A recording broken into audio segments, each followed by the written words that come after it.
welcome back to another video. And today I'm going to be going over a 2024 election prediction between Kamala Harris, Beto O'Rourke, and Nikki Haley and Tim Scott. So, I do think Kamala Harris will carry 179 electoral votes safe, and Nikki Haley 122 electoral votes safe.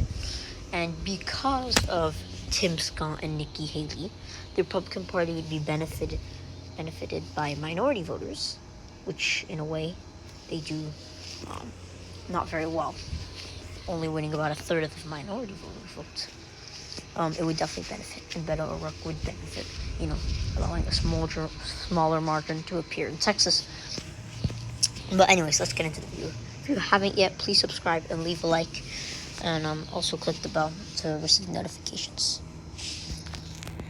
So, let's start off with Iowa and Ohio. So, we're gonna go over swing states that I do think will be very competitive in this election. So obviously we're gonna go over Alaska. I do think it is gonna be a likely margin. So swing states. I'm not gonna characterize Virginia, Colorado, New Mexico as swing states. Arizona should be a swing state. Nevada, Texas, Florida, Georgia, North Carolina, Pennsylvania, Michigan, Wisconsin. And obviously I'm not going to characterize Ohio and Iowa, which is fair, because I don't think Minnesota should be a swing state either. And New Hampshire and Maine. And also one electoral vote. One electoral vote will be competitive in Nebraska. So let's start off. So 175 swing states and a few states that could go red and blue. So Iowa, I do see Trump, winning it by 8%. But because when Trump is not on the ballot, it's usually a shrinking margin, usually by a lean margin, probably around 4 to 5%. Because in 2000 and 2004, George Bush did carry both of these states by around 3 to 4%. And, we have to take that. Both the Democrats and Republicans are going to do an equal amount on minority voters. Democrats are probably still doing better, but with Tim Scott and Nikki Haley on the ballot, it would definitely benefit Republicans a lot more. So those states, lean margins. Okay, so for Colorado, New Mexico, and Virginia, I do think they are a likely margin. I don't consider them a safe margin because they are obviously Democratic states, but the margin could come down to a likely margin, like I said, with Tim Scott and Nikki Haley on the ballot. So the last state is Minnesota, which is, I'm gonna say, a likely a leans margin or tilt margin. But as of now, I'm gonna actually say it's a tilt margin because I think Minnesota can get really close because it's less than an 8% margin of victory. I do think it could get close, and it would be fair to say a tilt margin, in my opinion, at least. So that gives Democrats 215 and Republicans 147.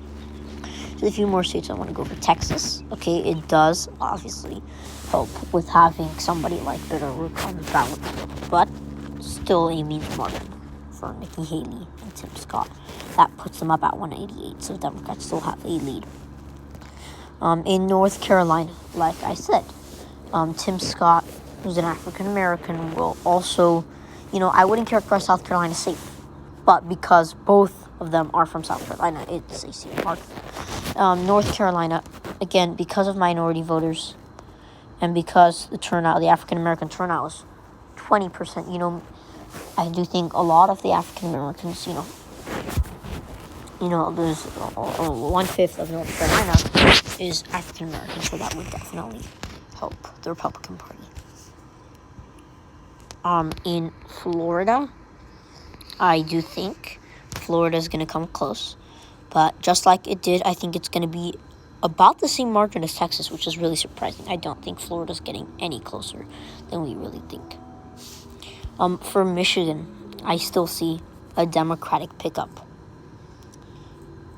If I take off Nikki Haley from the ballot, I would move this up to possibly safe for the Democratic Party, because I don't see Michigan 3% this year with Trump on the ballot. Trump benefited. But then you look back in 2000, before Obama's time, or you look at Obama's time, it was always Michigan, Pennsylvania, Wisconsin going to the Democrats. But I do think that could change. So Republicans have taken the lead now with Florida.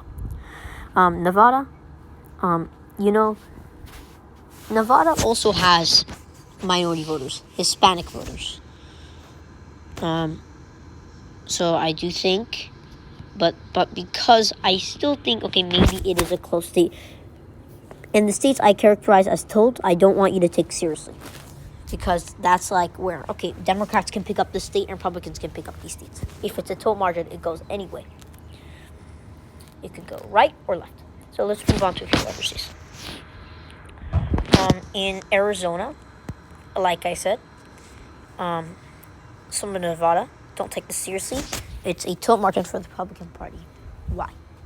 Well, I do think yes, because you want Hispanic voters, minority voters, Nikki Haley and these, Tim Scott, a lot of candidates do pretty well with minority voters.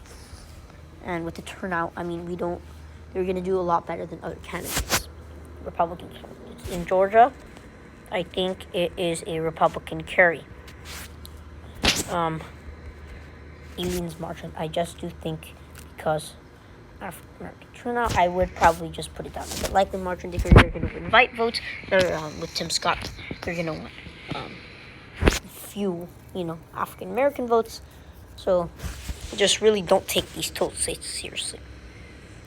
In Pennsylvania, it's another state, can go anyway, but I still see we're gonna keep that one for now, at least.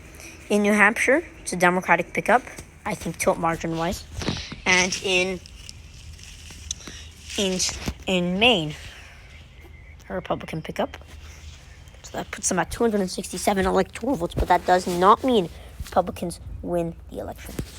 And then, obviously, I do see Democrats picking this up. So, last states. Pennsylvania and Wisconsin, in totaling 29 electoral votes. So in order for Democrats to win, they'll need both of these states, and Republicans only need one or the other.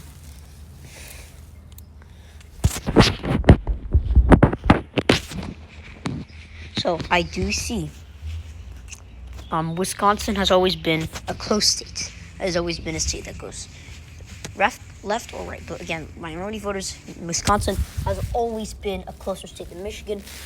This year, Michigan was 2.2% further to the left than Wisconsin. Wisconsin was a 0.6% margin. Michigan was 2.8%. So that's 2.2%. So I do see, okay, well, if you look at that 2.2%, you look at, okay, I see Wisconsin going to the Republican Party. And that automatically puts the Republican Party over the 270 mark. Let's go over a few more states. The last state actually is Pennsylvania. So, in Pennsylvania, it is a close one. It's definitely smaller than Wisconsin. This is going to be a very competitive state. That I do see a Republican pickup again in Pennsylvania. Well, I just see it being closer. But I'm actually going to bring down Michigan to a tilt margin. I think because, yes, Michigan is pretty significantly blue, but it would probably benefit Republicans because Nikki Haley on the ballot and Tim Scott on the ballot, minority voters mostly. That's the main benefit for the Republican Party, and this is probably going to cause, and I do see Nikki Haley and Tim Scott winning with 296 electoral votes to Kamala Harris and Beto O'Rourke's 241 electoral votes. So thank you guys for watching, and I hope you guys enjoyed this video. I'll be posting daily content for you guys. So see you guys next video. Bye.